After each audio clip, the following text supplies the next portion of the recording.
자, 토트넘 이적 시장 얘기를 좀 해보겠습니다. 굉장히 활발했던 출발이었는데 그 뒤로는 약간 소강 상태? 네, 소강 상태인데 이대로 끝나진 않을 거라는 얘기가 좀 기정사실로 받아들여지고 있는 토트넘의 1월 이적 시장입니다. 일단 간단히 이미 이뤄진 이적들을 정리를 해보면 뭐 다들 아시겠습니다. 라두 드라구신 선수를 제노아에서 영입을 했습니다. 3천만 유로면 저는 굉장히 잘 사왔다. 티모 베르너를 임대해왔습니다. 완전 이적 옵션이 포함됩니다. 그렇죠. 그리고 제드 스펜스, 세르 레길론, 또 자페 탄강가 어차피 와도 안 쓸 선수들이 임대 복귀를 해서 들어왔고 아니나 다를까 이 선수들은 곧바로 또 다른 팀으로 임대를 떠났습니다. 스펜스는 이제 드라구신 딜에 얽혀가지고 제노아로 갔고 그리고 레길론은 그래도 계속 프리미어리그에서 부르는 팀이 있어요. 네, 네. 계속 소연이 있더라고요. 네, 맨유에서 와서 이제 브랜트포드로 갔고 자페 탄강가가 지금 분데스리가로 야심차게 진출했는데 뭐 경기 못 뛰고 돌아와서 미럴로 갔습니다. 애슐리 필립스도 임대를 떠났고요. 그리고 노장 이반 페리시치가 크로아티아로 돌아갔습니다. 네. 네, 밈을 하나 남기고 이제 네. 크로아티아로 돌아갔습니다. 사실 다이어랑 요리스도 있었고요. 아 그렇죠. 다이어하고 요리스는 이제 미국으로 갔고 그렇죠. 다이어도 지금 이제 바이에른 뮌헨으로 임대를 떠났습니다. 그래서 사실상 전력 이탈은 없다. 그렇죠. 뭐 1군 전력이 이탈하는 사례는 없습니다. 네, 지금 아프리카 네이션스컵하고 아시안컵으로 보낸 선수들 때문에 좀 일시적인 전력 누수가 있는 거지 전력이 약해진 것은 아니다 이렇게 볼 수가 있을 것 같고 하지만 여전히 이 팀은 뭔가 좀 더 상위권 탑4 경쟁을 하기 위해서는 좀 아쉬움이 있는 팀이기 때문에 보강이 좀 많이 필요한 상황인데 지금 가장 많이 거론이 되고 있는 게 이게 미드필더, 중앙 미드필더. 그래서 이번 겨울 이적 시장 시작 때부터 공격수, 미드필더, 수비수 한 명씩 계속 이야기가 나왔었고 공격수, 수비수는 영입했으니까 이제 남은 미드필더만 남아 있는데 기본적으로는 일단 내가는 선수가 있어야 들어온다는 이제 상황입니다. 그쵸. 그런 상황에서 이제 호이비에르 선수가 보통 이제 이적 대상으로 이야기가 나오는데 이 자리를 계속 영입을 하려고 시도를 하고 있다 이런 이야기는 지금까지도 계속 이어지고 있습니다. 네, 호이베르가 사실 한 탑 6 정도 팀에서 붙박이 지원하기에는 테크니컬하지 않은 면이 좀 있고 아쉬움이 있죠. 네, 그리고 전술적으로도 활용도가 좀 낮은 면이 있습니다. 공격적으로나 수비적으로나 상당히 좀 어중간한 능력을 갖고 있기 때문에 그래서 지금 포스테코글루 감독이 잘 안 쓰고 있고 백업으로 쓰고 있기 때문에 근데 또 호이베르 입장은 또 그럴 순 없잖아요. 그렇죠. 버틸 수 있는 그리고 이적을 하더라도 조금 어느 정도 입지가 있는 팀, 위상이 네. 있는 팀 이런 팀으로 이적을 원하는 것 같고.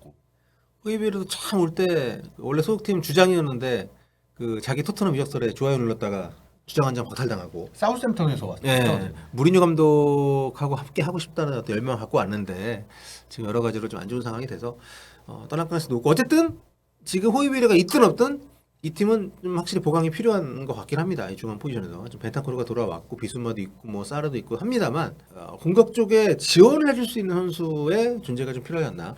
그래서 보통 이제 전진성이라든가 네. 이런 이제 유형의 미드필더들 영입이 거론이 되고 있죠. 네. 그래서 이야기가 가장 많이 나왔던 선수는 첼시의 코너 갤러거. 그렇죠. 이 선수가 여러모로 좀 이적설이 나올 만했던 게 계약 기간 1년 반 정도 남았고 그리고 첼시가 또 공격수나 이런 보강 필요한 포지션이 있거든요. 네. 그래서 이제 이 정도 수익도 필요한데 이 선수가 어느 정도 수익을 안겨줄 수 있는 선수고 또 이 선수는 홈그로운 자격이 있기 때문에 이런 면에서 여러모로 메리트가 있는 선수라서 이 선수가 계속 이야기가 나왔지만 그렇죠. 하지만 이적이 쉽지 않죠. 포치티노 감독이 이적을 일단 원하지 않는 걸로 알고 있고 그리고 이제 뭐 리스 제임스나 이런 선수들이 부상으로 빠지면서 이 선수가 주장 환장을 자주 차오고 나오고 있거든요. 그래서 첼시 주장이기 때문에 이적료 생각한 이적료 차이도 좀 큰 편이고 이런 면에서 계속 이적이 성사되지 않고 평행선을 달리고 있습니다. 저는 처음에 코너 갤러거 썰 나왔을 때 첼시 미쳤나 했어요.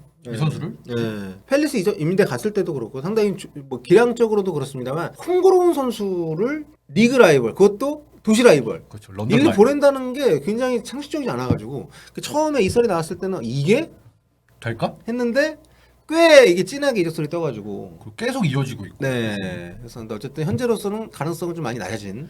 네, 그래서 풋볼 런던 기사에 보니까 점점 가능성이 낮아지고 있다. 이렇게 최근 소식이 나왔더라고요. 네, 그렇습니다. 그다음 토트넘이 이적 시장 움직임이 뭐 레비 회장에 대해서 그동안은 말이 참 많이 나왔지만 너무 정말 모범적으로 잘하고 있다는 생각이 듭니다. 예. 자, 그리고 그 외에 지금 언급이 되고 있는 선수들 최근에 이탈리아 리그에서 굉장히 많이 데려오고 있는데 이번에 또 아탈란타의 브라질의 에데르송 골키퍼 아니고 미드필더 에데르송 얘기가 좀 있고 하위 리그 얘기도 있더라고요. 네, 블랙번 챔피언십 팀에서 이제 뛰고 있는 블랙번 소속의 2004년생 잉글랜드 미드필더 아담 오튼 이런 선수들도 이제 대안으로 거론이 되고 있습니다. 근데 토트넘이 사실 하위 리그에서 선수 데려가지고 성공한 케이스가 델레알리가 정말 극적으로 3부에서 데리고 그렇죠. 왔는데 그것도 3부에서 데리고 왔는데. 야, 진짜 미친 발탁이었죠, 그거는. 진짜 어마어마한 특이 케이스죠. 그렇죠. 그거 빼고는 사실 마땅치 않아서 데리고 와도 잘 안 쓰거나 뭐 계속 이제 임대 돌리거나 이러기 때문에 이 선수가 이제 그 매우 어린 선수라서 뭐 좀 장기적인 미래도 네. 보고 물론 이제 당장 이제 블랙번에서 주전으로 뛰고 있지만 사실 좀 지켜봐야 될 것 같습니다. 네. 자, 그리고 지금 또 거론되고 있는 게 유럽 무대에서 굉장히 장기적 관점에서 엄청난 스타가 될 가능성이 높다라고 거론이 되고 있는 혼란의 후배. 아 그렇죠. 네, 2005년생 노르웨이 측면 공격수 누사. 안토니오 누사. 누사 이름 많이 들어보셨을 겁니다. 네, 지금 벨기에에서 뛰고 있는. 네, 이 선수 클럽 브리에 소속인데 이 선수 영입설 그리고 이제 뭐 장기적으로 손흥민 뭐 후계자 이런 얘기 나오고 있는데 이번 이적 시장은 가능성이 높아 보이진 않습니다만. 네, 그래도 일단 이적설이 네. 계속 나오고 있는 게 말씀해주신 것처럼 손흥민 선수의 후계자 네. 뭐 이런 류의 기사가 이제 현지에서도 그렇게 보고 있더라고요. 아무래도 나이 차이도 있고 소화할 수 있는 포지션이 비슷하니까. 네. 근데 이제 당장 일단 손흥민 선수가 있고 베르나우도 임대로 데려왔기 때문에 당장 쓸 생각은 아닌 것 같고 이 선수가 벨기에에서 주전을 뛰고 있지만 네. 그래서 이 선수를 먼저 영입을 선점을 해놓고 더 경쟁이 붙기 전에 네. 선점을 해놓고 자녀 씨는 임대를 보내는 안이나 이런 안이 거론되고 있습니다. 네, 그렇습니다. 아무튼 뭐 이런 장기적인 관점에서 투자 차원의 영입을 하는 것도 토트넘의 어떤 한 축인데 잘 바뀐 것 저는 은돈벨레가 토트넘에 상 많은 걸 안겨주지 않았나. 그렇죠. 사실 영입 자체도 좀 특이 네. 케이스 영입이기도 했고 그 정도 비싼 선수를 그렇게 데려오는 게 리그 검증이 안 된 선수에게 큰 돈. 큰돈 태우면 안 된다. 지금 갈라타사라이 임대가 있잖아요. 네. 사진이 공개돼서 그 보신 분들 아시겠습니다만 푸짐해졌더라고요. 조기 축구 선수도 저러면 욕을 먹을 만한. 그렇죠. 네. 많이 푸짐해졌더라고요. 이게 그 무리뉴 감독 때는 따로 코로나 때 불러가지고 무리뉴 감독이 격리해야 되는 시기에 개인 교습해가지고 네, 체크하고 좀 네. 논란이 됐잖아요. 근데 그럴 정도로 야, 이 친구는 나이가 몇인데 아직도 이렇게 옆에서 누가 이렇게 챙겨줘야만 관리가 되나? 좀 안타까운데 토트넘은 너무 많은 돈을 태워가지고 그렇죠. 급여도 굉장히 많이 꽤 주고 좋죠. 있잖아요. 네. 그 손흥민 선수랑 같았잖아요. 재계약하기 전에 손흥민 선수하고. 그러니까 말이 안 되는 영입이었는데 아무튼 그때의 교훈으로 이런 좀 그래도 좀 약간 안정적으로 좀 계란을 나눠 담는 그렇죠. 이런 그리고 또- 리셀 같이 이루는 선수라든가 네. 장기적으로 바라볼 수 있는 선수들. 그렇습니다. 뚱자르 얘기 나오는데 아자르 하실 때 느낌. 그때보다 제가 볼 때는 훨씬 네, 저도 더 찐 것 같아요. 저래가지고 플레이가 되나? 얼마 전에 근데 어시스트는 하나 했더라고요. 네. 그러니까 볼은 잘 차죠. 그러니까 네. 기술이 좋고 패스가 좋은 선수들이 은퇴할 때쯤에도 뭐 뒤에 쳐져가지고 그렇죠. 쓰임이 있었죠. 네, 다른 동료들이 좀 띄워주고 패스로 툭툭 밀어주는 그 대전 시절의 고종수 선수가 네. 이제 그런 기술이 위협을- 순간 네. 그래서 요즘 축구는요 다 엄청 뛰어야 됩니다. 기본적으로 다 뛰어야 되니까. 네, 그렇기 때문에 그런 몸 관리로는 쉽지 않고 물론 맘 먹고 빼면 또 빼겠지만 무슨 연예인이야? 뭐 입금 전 입금 후 이런 게 있잖아요. 늘 입금이 되잖아요. 그렇죠. 운동 선수는. 운동 선수들은 몸 관리는 기본인데 그게 좀 안 되고 있어가지고 아무튼 뭐 그런 여러 가지 때문에 영향을 받은 걸 수도 있겠습니다만 상당히 좀 안정적으로 이적 시장을 돌리고 있다. 토트넘이 근데 또 다른 이슈들이 좀 있는데 좀 정리를 해보면 에메르송 로얄 얘기가 있어요. 네, 선수단 이제 정리, 뭐 영입을 살펴봤던 정리를 살펴 보자면 에메르송이 최근 이적 제안이 왔습니다. 네. 호날두의 소속팀인 사우디아라비아 측 아슬라스르에서 날도 팀이면은 좀 땡길만도 한데. 그렇죠. 그리고 사우디 연봉도 많이 줄 거잖아요. 네, 그렇죠. 그래서 에메르송 영입에 이제 알라스르가 2천만 파운드, 340억 정도를 제안을 했다라는 보도가 나왔는데요. 근데 토트넘이 일단 거절을 했다고 합니다. 네. 사실 그럴만 하죠. 일단 포로 백업이 에메르송이 나간다. 작년까지는 무조건 팔아야 되는 그렇죠. 선수였는데 올해는 다릅니다. 포스테코글로 하면 굉장히 잘 써먹고 있어요. 포로 백업 일단 나가면 마땅치 않죠. 영입을 어쨌든 해야 됩니다. 그쵸. 로얄이 만약에 나가게 된다면. 근데 올 시즌 로얄이 포로 백업뿐만 아니라 왼쪽이 비면 왼쪽 수비수로도 뛰고 경기 중에도 그렇고 네. 심지어 3백에 뭐 센터백이나 아니면 이제 4백에서 센터백도 섰잖아요. 로메로나 판더벤 다 빠졌을 때 벤 데이비스랑 호흡을 맞춘 경험도 있기 때문에 지금 수비 전 포지션을 커버할 수 있는 역할을 소화할 수 있고 포스테코글루 감독도 어느 정도 신뢰를 보내주고 있기 때문에 지금 굳이 팔지 않겠다 이 정도 금액 갖고 지금 이 시기 이적 시장에 한 일주일밖에 안 남은 시기에 팔 수는 없다 이런 태도를 보이고 있습니다. 그렇습니다. 우리가 뭐 약간 농담 반 진담 반으로 브라질 선수 같지 않은 브라질 선수라고 하지만 저는 멘탈도 약간 그런 면이 있는 것 같아요. 굉장히 자기 투자를 많이 하고 어떻게든 좀 자기를 발전시키기 위한 노력을 많이 하는 그런 멘탈도 긍정적이지만 과거에 그 맨유 우리가 많이 볼 때 약간 존오셰이나 뭐 웨스 브라운 같은 아 그렇죠. 포백 어디든 다 막아줄 수 있는 그렇죠. 이런 든든하다. 전천후 백업의 존재는 이게 또 사오긴 애매하거든요.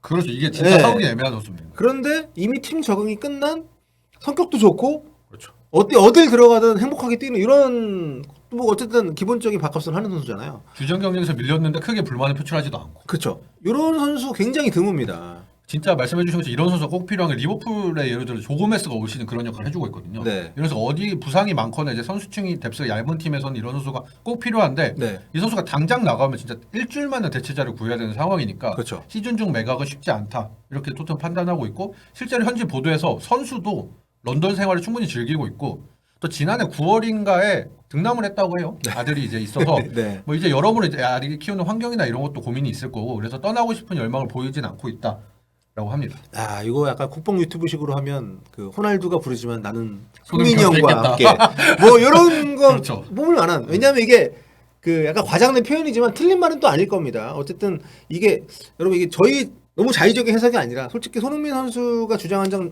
차고 락커룸 분위기가 좋아졌다는 얘기들이 여기저기 들리고 있기 때문에 아무튼 그런 여러 가지 상황 속에서 에미레이트스 로얄은 남을 가능성이 높다. 그래서 알라스르가 이적료를 그 올려가지고 제오프 할 수도 있지만 토트넘이 안 팔겠다는 의지가 강하면은 맨유의 완비사카를 영입을 할 거라는 뭐 이런 보도도 나오고 있습니다. 네, 토트넘 현지 기자들은 제오퍼를 전망하고 있는데 네. 최근 소식으로는 알라스르가 이제 또 다른 오른쪽 수비수인 완비사카 이야기도 나오고 있는 걸로 봐서는 이제 다른 후보로 조금 이제 생각을 해보고 있는 것 같아요. 네. 토트넘의 태도가 있으니까. 그렇습니다. 자 그리고 지금 호이베르 얘기 아까 저희가 좀 하기도 했습니다만 토트넘이 돈을 좀 많이 받으려고 하는 것 같아요. 네, 토트넘이 뭐 굳이 우리가 싸게 저렴하게 급하게 팔 네. 필요는 없다 이런 스탠스를 취하고 있습니다.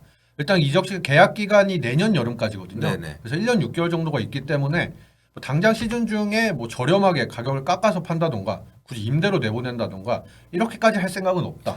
그렇죠. 그리고 지금 중간에 누구든 영입이 안 되면은 그렇죠. 굳이 호이비에를 내보낼 필요는 없잖아. 그 잘못하면 그 바이에른 뮌헨처럼 돼요. 영입 안 하고 수비 팔고 뭐 다 팔아가지고 지금 선수가 없어서 에릭 다이어까지 데려갔잖아요. 그러니까 미리 영입을 어느 정도 가닥을 잡아놓고 이제 그렇죠. 판매를 하는 거면 몰라도 굳이 우리가 지금 이 상황에서 이적 시장도 얼마 남지 않았는데 뭐 우리가 나서서 팔 필요는 없다 이런 입장을 보이고 있어서 그래서 이적설이 좀 아직 뜨겁게 불타오르지는 않고 있는 상황입니다. 그렇습니다. 일단은 이적 시장 마지막 날까지 지켜는 봐야 될 것 같은데 현재 상황에서는 토트넘이 원하는 이적료를 맞춰주지 않는다면 뭐 나가진 않을 가능성이 높다 이렇게 볼 수 있을 것 같아요. 네, 그렇습니다. 그리고 여러분 이 프리미어리그 특히 런던에 있는 이런 정도 토트넘 정도 급에 있는 팀의 선수 데려가려면 급여를 꽤 많이 줘야 되거든요. 그렇죠. 그렇기 때문에 데려갈 수 있는 팀의 수가 굉장히 제한적입니다. 호이베르가 벌써부터 뭐 연봉 후려치면서 이적해야 되는 상황도 아니고 그렇죠. 그렇기 때문에 팀의 의지가 확고하다면 내보내겠지만 또 호이베르가 뭐 주전까지는 아니어도 선수 본인만 언해피하지 않다면은 많이 써먹을 수 있거든요. 그렇기 때문에 지금 또 누구냐 비수마하고 사르가 사례가 없는 상태고 또 어떤 몸 상태로 돌아올지도 모르기 때문에 여러 가지 변수가 있는 상황 속에서 토트넘의 이적 시장은 지금 일주일 좀 넘게 남아 있는데 되게 개꿀잼이 될 거다. 그렇죠. 마지막까지 지켜볼 네. 만할 것 같습니다. 그렇습니다. 이제 좀 손흥민 선수가 복귀했을 때 새 동료들이 올 수. 그렇죠. 약간 구성이 좀 바뀌어 있을 가능성이 여전히 좀 있다. 이렇게 보면 될 것 같고요. 아무튼 좀 관심 있게 이적 시장 끝날 때까지 지켜보도록 하겠습니다.